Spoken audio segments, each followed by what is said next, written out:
I had no choice but to move into this apartment. My realtor sounded evasive over the phone, only emphasizing the ridiculously low rent, direct subway access downstairs, and fully stocked neighborhood amenities. Desperate to find a place quickly, I signed the lease solely based on online photos. It was not until moving day, standing outside the building, that I finally understood why the rent was barely a third of the local market average. Faded smokestains scarred the building's exterior, dark gray mottled discoloration stretching steadily from the third floor all the way to the seventh. My unit was on the 8th floor, seemingly spared from the old fire, yet a faint, persistent burnt stench lingered in every hallway, impossible to air out. The building's ancient iron elevator creaked loudly with every movement. The floor buttons were worn thin, the number 8 almost completely faded away. The first time I stepped inside the elevator, my gaze locked onto a doll sitting alone in the corner. It leaned against the metal wall like an abandoned child. Its once white fabric skin had yellowed with age, its left arm split open at the seam, revealing clotted blackened cotton stuffing inside. Its face was deeply unsettling, its eyes stitched shut with thick black thread crisscrossed into rigid X shapes, the tight stitches warping the fabric tight. In cruel contrast, its mouth was stitched upward with bright red thread, frozen in an exaggerated, eerie grin. Beneath those blind X eyes, the smile felt deeply menacing and unnatural. I instinctively reached to toss it out, then pulled my hand back. I decided to leave it be, assuming it belonged to a former resident. I wanted to avoid unnecessary trouble. The moment the elevator door slid shut, a faint dual scent drifted through the air. It was the soft, sweet, milky fragrance of an infant, tangled with a faint metallic tang of rusted blood. Frowning, I pressed the button for the 8th floor. The chaos of moving occupied my entire focus over the next few days, and I nearly forgot about the doll entirely. That was until late on the third night.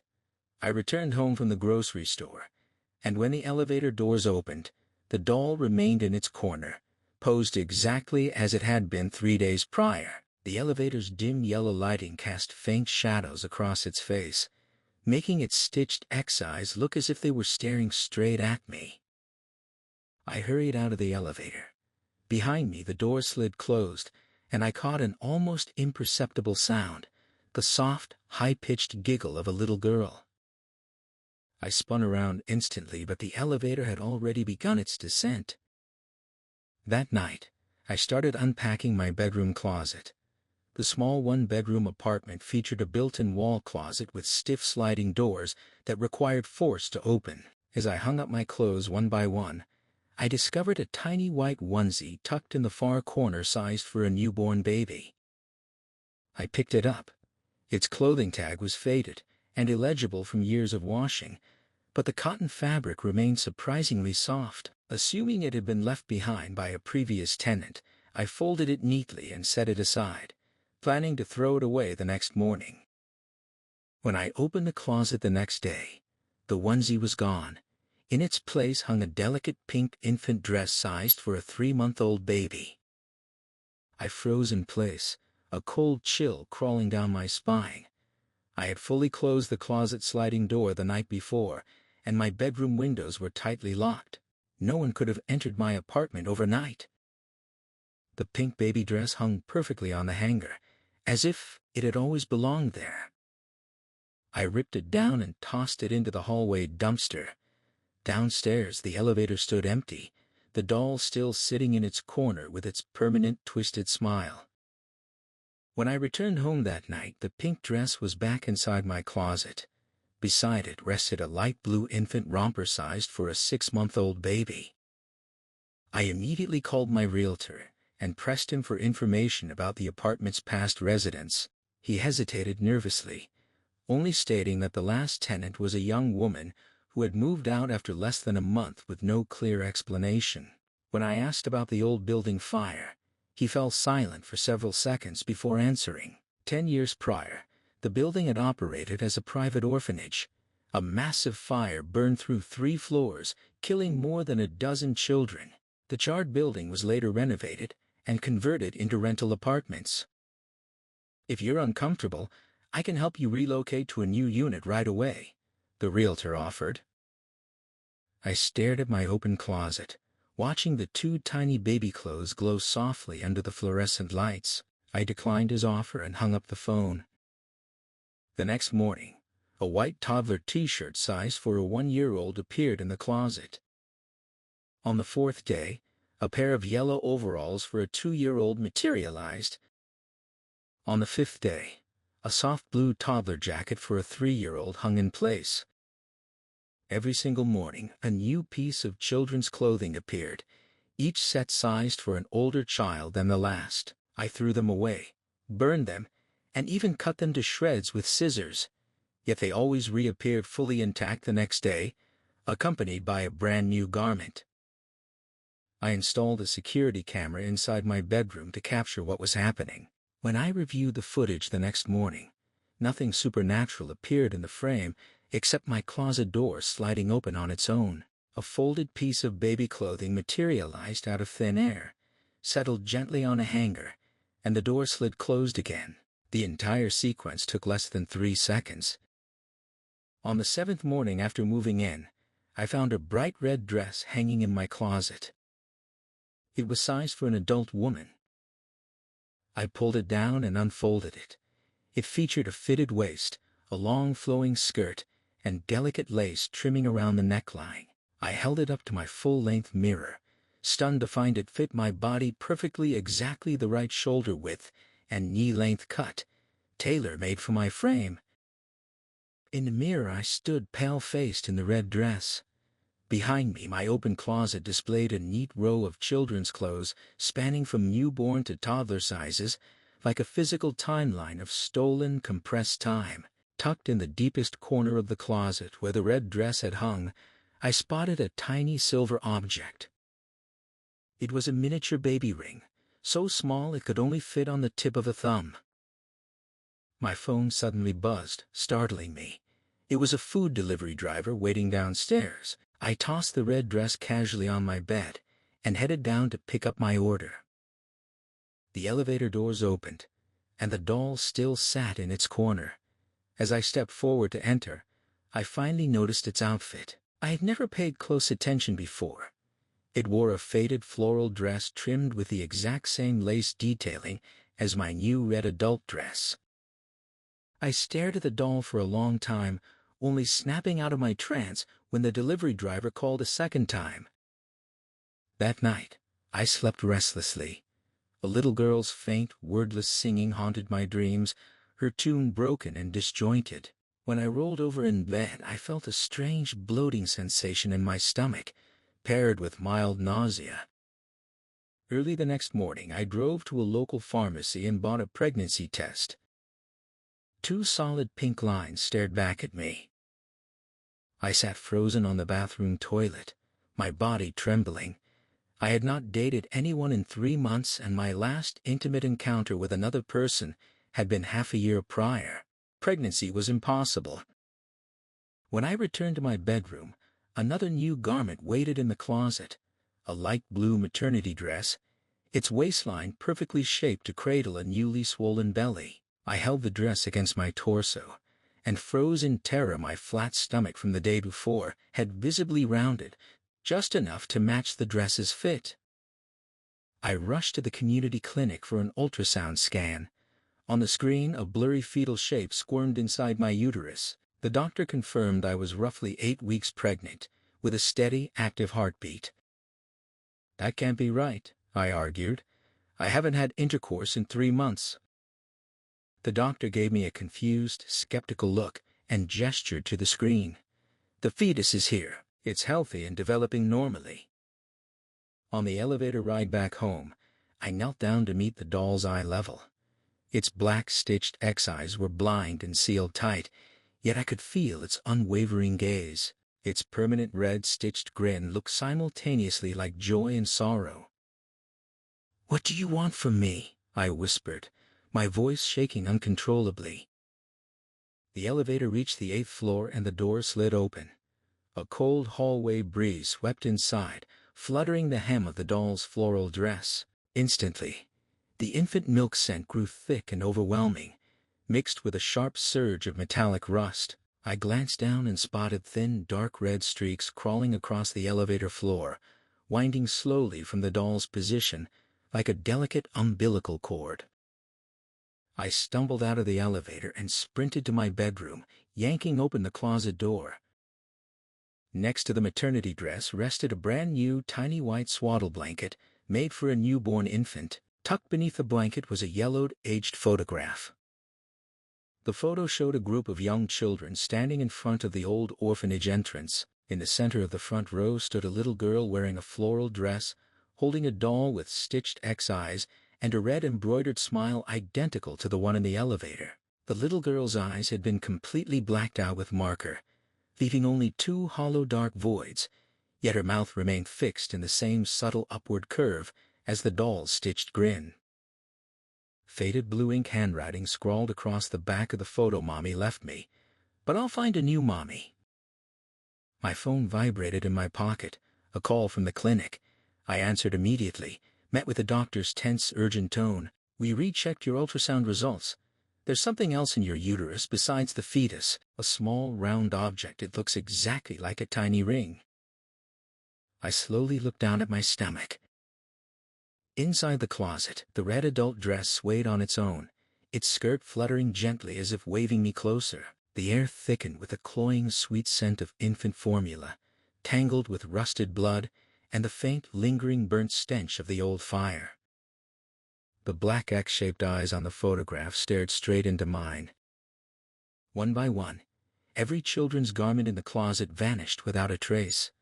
Only two pieces of clothing remained hanging side by side on the same hanger, the full-sized red adult dress and the tiny newborn swaddle blanket, one large, one small like a mother and child who had never gotten to meet.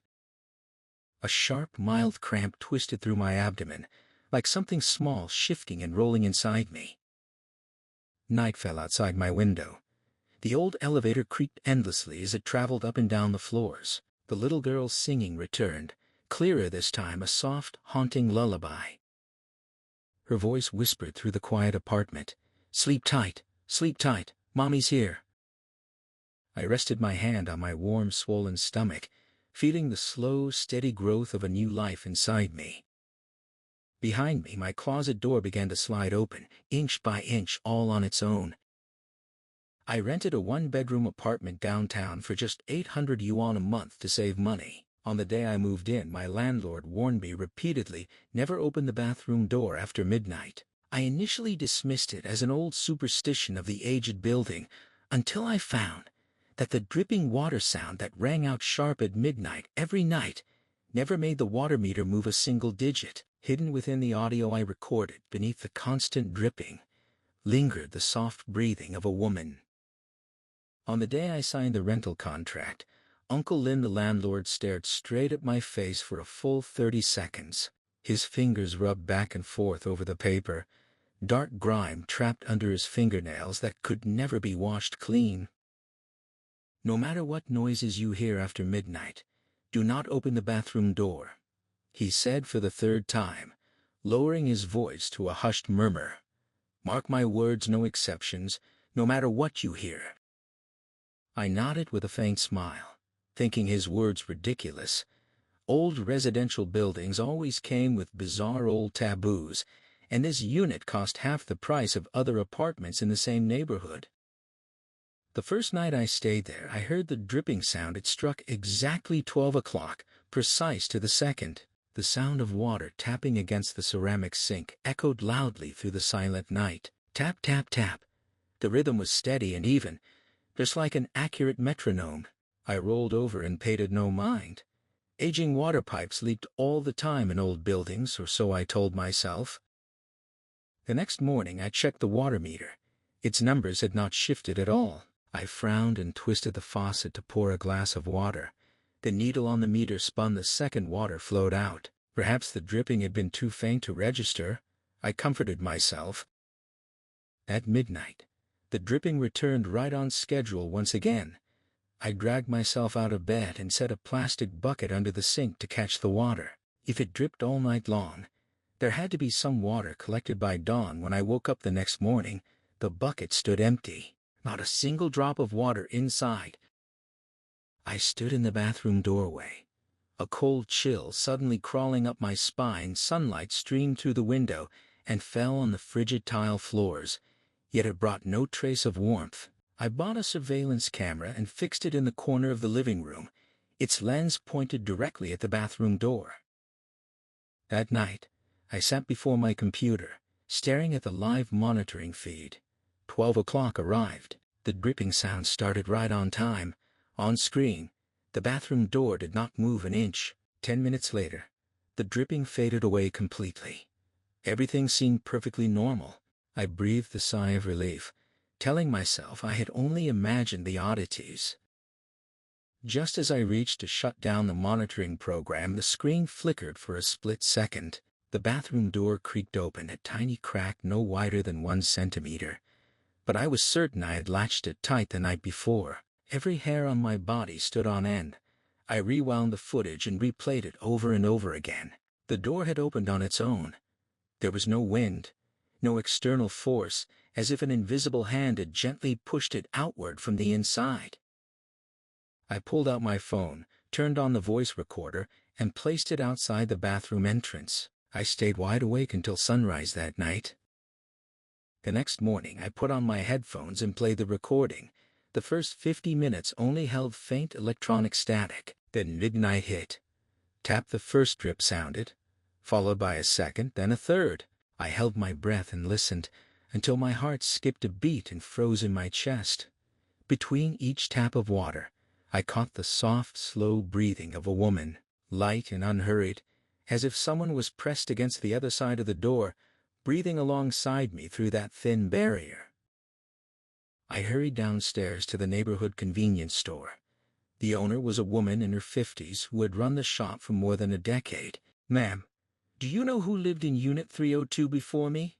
Her face paled instantly. She glanced left and right cautiously, then lowered her voice to a trembling whisper. "Girl, why on earth did you rent that apartment? What's wrong with it?" "A young woman took her own life there 3 months ago." Her voice shook as she spoke. "She cut her wrists right in that bathroom. By the time anyone found her, her body had already gone cold." The plastic mineral water bottle in my hand slipped and clattered heavily to the ground. "What was her name?" "Hell, what did she look like?" "I can't remember her full name.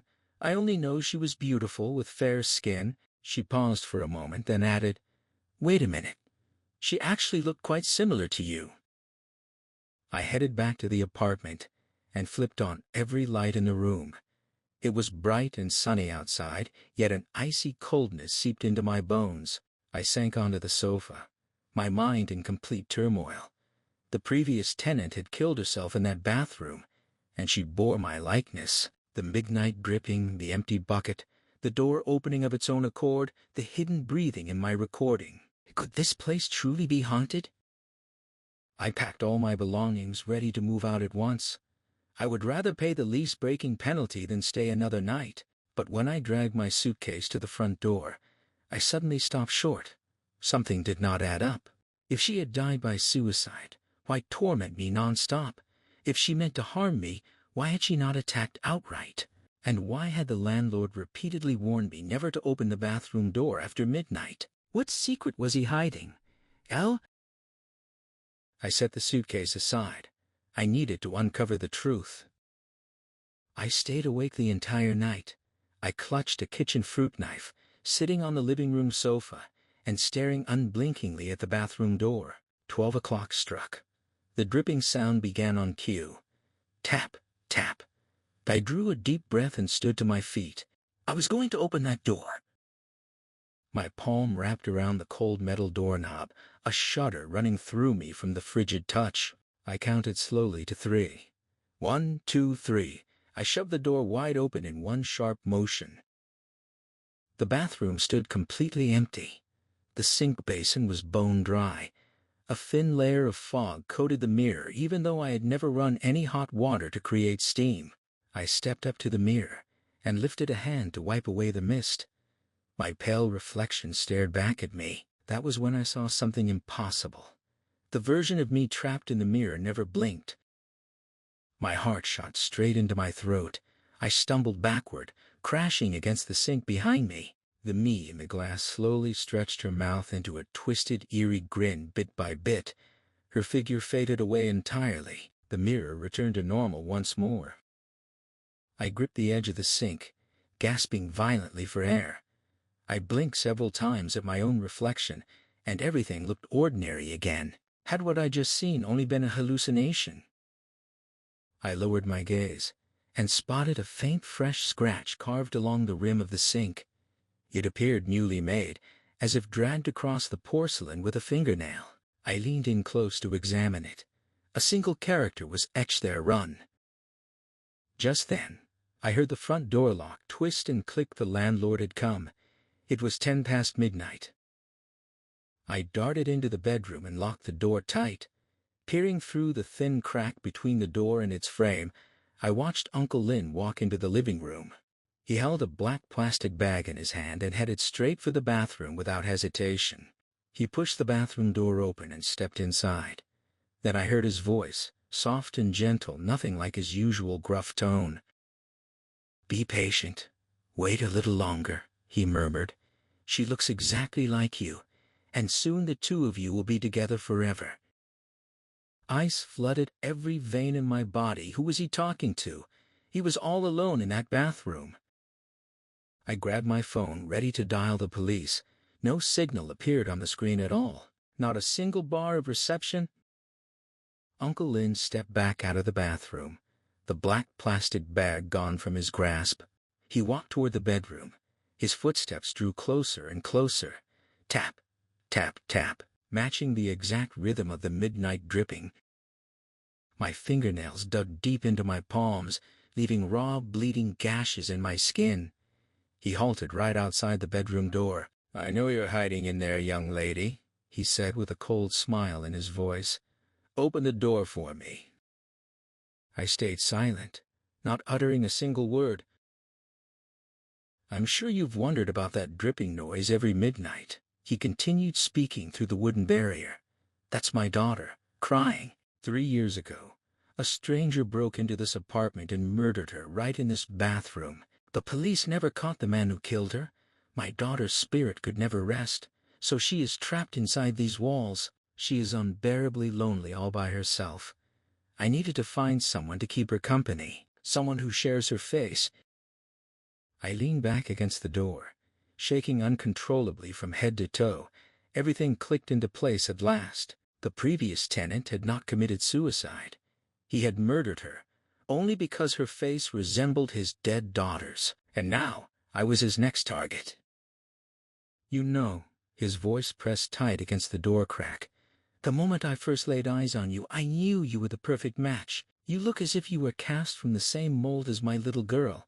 All those dripping sounds, all the strange happenings around the apartment, they were all my doing. I wanted to scare you so badly you'd never dare open the bathroom door. That way I could finish everything I needed to prepare inside, undisturbed. Now the time has come." He threw his weight against the bedroom door, slamming it again and again. The aging wooden frame creaked and groaned under the force, ready to splinter open at any second. I scanned the room wildly, spotting the bedroom window. I lived on the 3rd floor. There was no time left to hesitate. I scrambled onto the windowsill and pushed the glass pane all the way open. Frigid night wind whipped through the gap, tangling my hair wildly around my face. Uncle Lin crashed through the bedroom door at last. A bloodied knife glinted in his grip as he stood in the doorway, stretching his lips into a ferocious, maniacal grin. "Don't run away." I squeezed my eyes shut and threw myself out the window. I landed hard on the grass lawn below and blacked out instantly. When I regained consciousness, I lay in a hospital bed. The doctors told me I had only suffered minor fractures. My life had never been in danger. Police officers arrived to question me and headed over to search Unit 302, but they found no trace of Uncle Lin anywhere. There were no bloodstains, hidden compartments, or written journals inside the apartment at all. The bathroom faucet worked perfectly fine, without a single leak or drip. The officers informed me the landlord listed on the lease had passed away 3 years prior, from a sudden heart attack.